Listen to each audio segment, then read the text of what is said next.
నమస్తే అండి రామారావు గారు. నమస్తే అమ్మా. రామారావు గారు, రోజా గారు తనకి సమయం సందర్భం వచ్చినప్పుడల్లా ఇతర పార్టీ వాళ్ళని తిడుతూనే ఉంటారు. అదందరికీ తెలిసిన విషయమే. ముఖ్యంగా చంద్రబాబు నాయుడు గారు, నారా లోకేష్ గారు అంటే ఇంకా లోకువా అని మనం వింటూనే ఉన్నాం. అయితే సమయం సందర్భం ఇప్పుడు ఏమీ లేకపోయినా చిరంజీవి గారిని టార్గెట్ చేస్తూ మళ్ళీ రోజా గారు తిట్టారు అంటూ వార్తలు వస్తున్నాయి. ఎందుకు పాపం మళ్ళీ అలా అనాల్సి వచ్చింది? మనం పాపం అనుకుంటున్నాం, ఆవిడ పుణ్యం అనుకుంటుంది. మనం పాపం అనుకుంటున్నాము, ఆవిడ పుణ్యం అనుకుంటుంది. అసలు రోజా అంటే అక్కడ ఆకాశంలోంచి దిగలేదు కదా. ఆవిడ అర్థం చేసుకోవాల్సింది ఏంటంటే, ఆవిడ కూడా మన మధ్యలో ఉన్న వ్యక్తి, సినిమాలో చిన్న చిన్న వేషాలు వేసుకునే వ్యక్తి. అంతేగాని మరి సావిత్రి గారు, జమున గారు ఆ చరిష్మా లేదు కదమ్మా, మామూలుగా ఆ హీరోయిన్. అయితే నాకు బాధ ఎక్కడ అనిపించిందంటే, ఓ చంద్రబాబు నాయుడు ముఖ్యమంత్రి కొడుకుని అరే ఒరే వాడు వీడు అనడం కుసంస్కారం. అవతల వాళ్ళకి సంస్కారం లేకపోవచ్చు, వారు పొరపాటున ఆడవాళ్ళు ఎలా ఉండాలంటే, అవతల వాడు ఎవడో రౌడీ వాడు ఏదో మాట్లాడతాడు, మీరేం చేస్తారు, తప్పుకొని వెళ్ళిపోతారు. లేదా స్ట్రైట్గా నువ్వు మాట్లాడితే కానీ వీల్లేదంటే, ఏమండి మీరు అతిగా పోతున్నారు, ప్లీజ్ నన్ను వదిలేయండి అంటాం. అది అలా అనడం మన సంస్కారం. అది లేకుండా ఎవడురా నువ్వు, ఎవడికి పుట్టావరా, అది ఇది నానా దరిద్రం మాట్లాడుతుంటే ఎక్కడ నువ్వు నిన్ను ఎలా అనుకోమంటావు సాంస్కృతిక శాఖ మంత్రిగాను? అసలు చంద్రబాబు నాయుడు తిట్టావు, చంద్రబాబు నాయుడు కొడుకుని తిట్టావు. వీళ్ళేం చేశారు? వీటితో యాక్ట్ చేశావు నువ్వు, ఈయనతో యాక్ట్ చేసా. నీ సినిమాల్లో ఏదైనా మంచి సినిమా ఉందంటే మన చిరంజీవి గారితో యాక్ట్ చేసిన సినిమా మంచి సినిమా. నీకున్న పాటల్లో ఏదైనా మంచి పాట ఉందంటే చిరంజీవితో డ్యాన్స్ చేసిన పాటే మంచి పాట.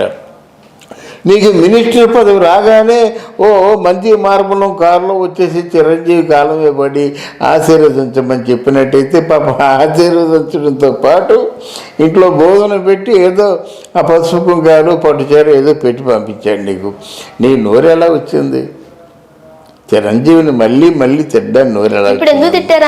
ఏమని తిట్టారు? తిట్టండి వీళ్ళ బ్రదర్స్కి అసలు అంటే ఈ బ్రదర్స్కి ఎవరికి ఏ సహాయం చేయడం అలవాట్లేదు.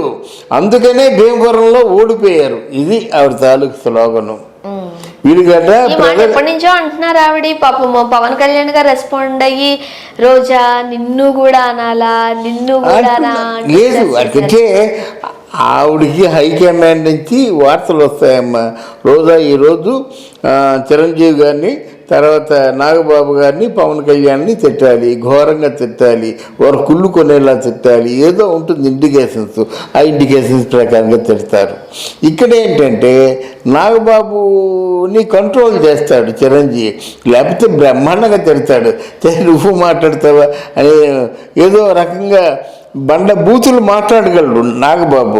కానీ నాగబాబుని చిరంజీవి గారు కంట్రోల్ చేస్తారు. ఎందుకంటే ఒక ఆడమనిషి మీద ఆడమనిషి మాట జారిన లోకం ఏమనుకోద్దు. మనం జారినట్టయితే ఒక మహిళని చూడకుండా కూడా అలాగా నోరు పారేసుకుంటావేంట్రా అంటారు.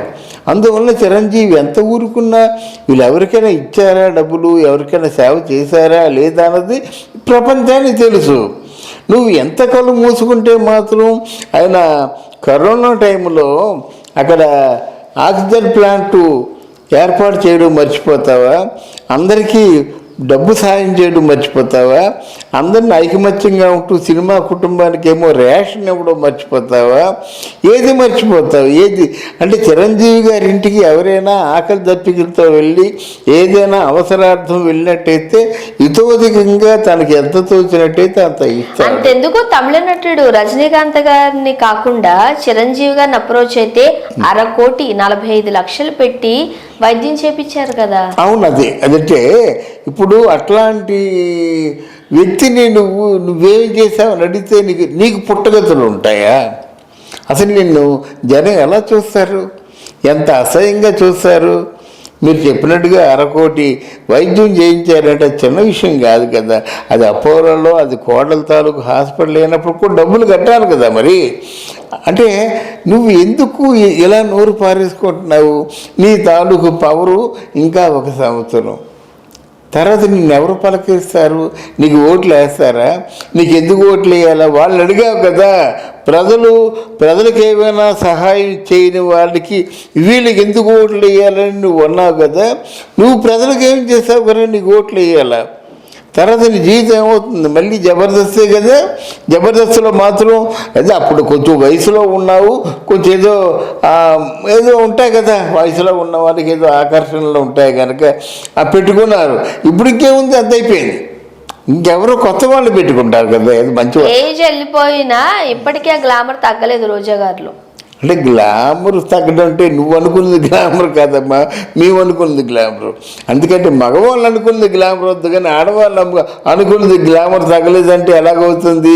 సంగీతంలో కూడా గ్లామర్ తగ్గలేదు అనుకుంటాం. సంగీత వయసు ఎంత? 60. అలాగే రోజా వయసు ఎంత? 50 దగ్గర. ఏంటి రోజా గారి కన్నా సంగీత గారు చిన్నామా? అన్నీ ఎక్కువ ఉంటుంది, 60 పైన ఉంటుంది కదా.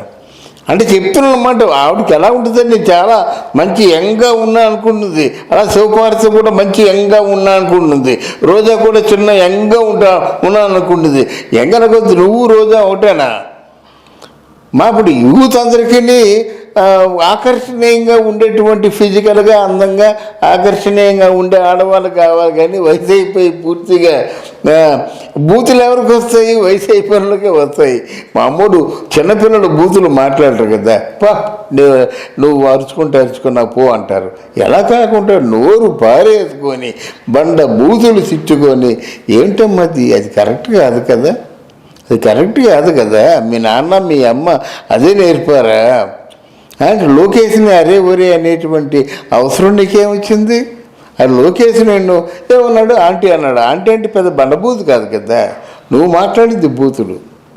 అర్థమైందా?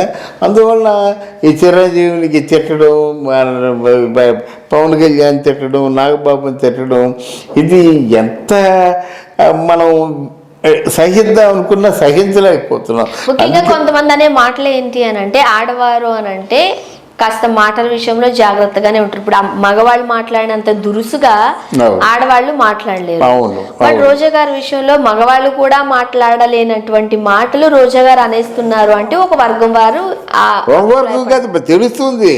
మనం ఉదయం లేచినట్టుగా మైకి ముందు నోటుకు వచ్చినట్టు మాట్లాడుతుంటే ఎవరు సహిస్తారు? పైగా రాజకీయంగా ఒకరిని విమర్శించుకోవడాలు కామనే. సో ఆ విధంగా చూసుకున్నట్లయితే పవన్ కళ్యాణ్ గారికి సంబంధించిన ఏదన్నా విషయం ఉంటే ఎత్తి చూపొచ్చు, ఎత్తి మాట్లాడొచ్చు ప్రజల తరపు నుంచి. కానీ అసలు చిరంజీవి గారికి సంబంధమే లేదు కదా. పైగా చిరంజీవి గారు ఒక హీరోయిన్ గా నిన్ను పక్కన పెట్టుకుని నీకు ఒక లైఫ్ ఇచ్చిన వ్యక్తే. సో అవన్నీ మర్చిపోయి ఇప్పుడు ఎలా పడితే అలా ఎలా మాట్లాడతావు అనేది. పవన్ కళ్యాణ్ గారు కూడా ప్రజలకు ఏమైనా డబ్బులు ఇచ్చారంటే మరి కళ్ళ ముందు కనిపిస్తుంది కదమ్మా డబ్బులు ఇవ్వడం. ఒక 30 కోట్ల రూపాయలు అది కౌలు రైతుల తాలూకు ఆత్మహత్యలు వాళ్ళకి ఇచ్చాడంటే అది చిన్న విషయమా? కళ్ళ కలిపి గుడ్డిదానివా నువ్వు? ఏం ఇచ్చావయ్యా అని ప్రశ్నించడానికి. నువ్వు గుడ్డిదానివి కాదు కదా, కళ్ళు కనిపిస్తున్నాయి కదా, బుర్ర పనిచేస్తుందిగా, చెవులు వినిపిస్తున్నాయిగా, నీకు ఎవరైనా చెప్పుకుంటూ వినబట్టం లేదా? ఏమిటి ఇదంతా? ఎందుకు ఇదంతా?